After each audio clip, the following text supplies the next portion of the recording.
Falcons at Commanders. Now, to be fair, Well, this is there fun are too. implications here. This is fun, but this is also fun too, right? I mean, Right, it's right, Jayden right. Daniels coming off of a thrilling win against the Philadelphia Eagles, and it's Michael Penix. All right, didn't do a ton in his first game, in his first start, but now, all right, we got the first start under our belt.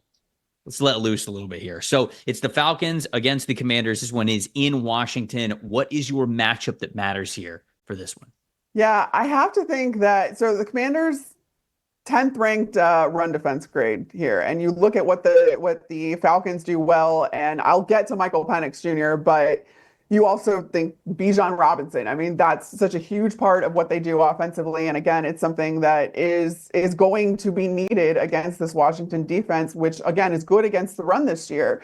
So I really do think that it kind of comes down to who wins out on the ground, and if the Falcons can get going with Bijan Robinson. And can the Commanders slow that down? But at the same time, I'm not putting anything past the Commanders, just given what we've seen this season in general.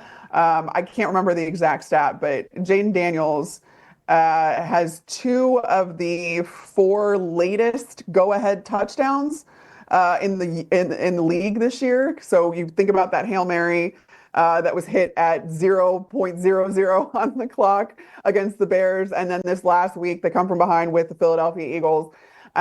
This guy has the clutch gene, and to see that come out of a rookie is wild. But in order to keep pace with them, the Atlanta Falcons are going to need to get some stuff on the ground, and you're going to have to see some good things from another rookie, and Michael Penix Jr. Falcons pass rush. Yeah, Resurging pass rush. surging. You're right. You're right. Against the Commanders' offensive line. That is the matchup that I'm looking forward to watching in this one. The Falcons pass rush over the last month, 72.1 pass rush grade. That is sixth in the NFL. Their total pressures of 75 over the last month are 13th in the NFL. They also have a 77.5 pass rush grade when blitzing, which we have talked about. Okay, they're blitzing a little bit more now. They're blitzing from just their linebackers, not necessarily their secondary players. So a lot of those box defenders, they're focusing on getting pressure from those guys. And so they're blitzing quite a bit more than they were previously to really help out that pass rush. And it is working. 55 total blitzes over the last month. That is also 10th in the NFL. So straight up, their pass rush is, no matter how you look at it, it's especially when blitzing, they are in the top half of the league, if not in the top 10 of the league in certain categories. They're going up against Commanders offensive line that I would say through the first 6-7 weeks of the season were really good. It was a top 10 offensive line in the NFL through the first 6, 7, 8 weeks. Can't remember exactly where the good cutoff would have been there for them, but they were really strong to start the season. Second half of the season, though, especially the last month, 61.8 pass blocking grade. That's 26th in the NFL. They just have not been as strong of a unit. So it is one side of the ball that has played well at certain points of time this season, just not over the last month, versus a really hot pass rush for the Falcons, at least for their standards. So how they continue to play well, or if Washington can really step up, snap back into gear, and get back into form like they had at the beginning parts of the year on that offensive line, is something that's going to be a big difference maker for them. Plus factor here in this one. What do you got? Well, one more thing too about the Commanders' offensive line. You think about how good they did earlier in the season. Well, what was happening earlier in the season? Jayden Daniels was not throwing down the field. His average depth target was one of the shortest in the league. So you're getting the ball out quicker. You're not having to hold on to it at all. Shorter passes, things that don't take longer to develop.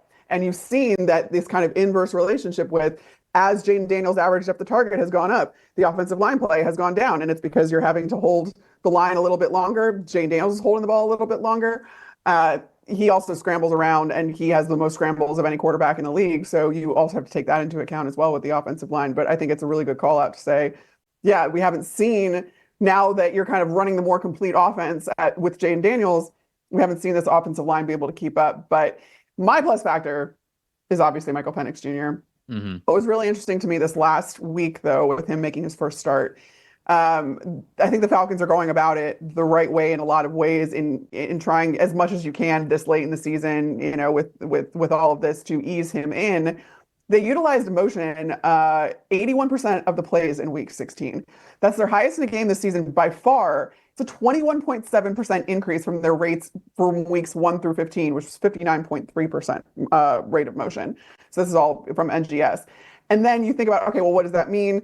Did that really benefit Michael Penix Jr.? And when when you utilizing motion, 16 of 20 passes, 178 yards for Michael Penix Jr. And when they don't, he completed just 2 of 7 passes for 24 yards and an interception.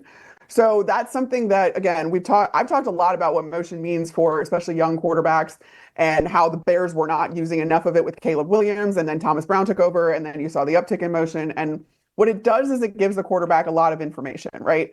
Pre-snap information. If you're utilizing motion, you can identify coverages, you can get leverage, you can test safety's eyes, you can gain. There's so much to be gained with that pre-snap, and it can tell the quarterback so much. And so with a guy like Michael Penix Jr., who has played so much football already, given how old he was coming out of college, and he had the injury issues, but he's a little bit older, so you think that maybe that clearly translates from this last week. You can see like it translates into him kind of understanding the game, not to mention him being able to sit on the bench and observe through the first part of his NFL career.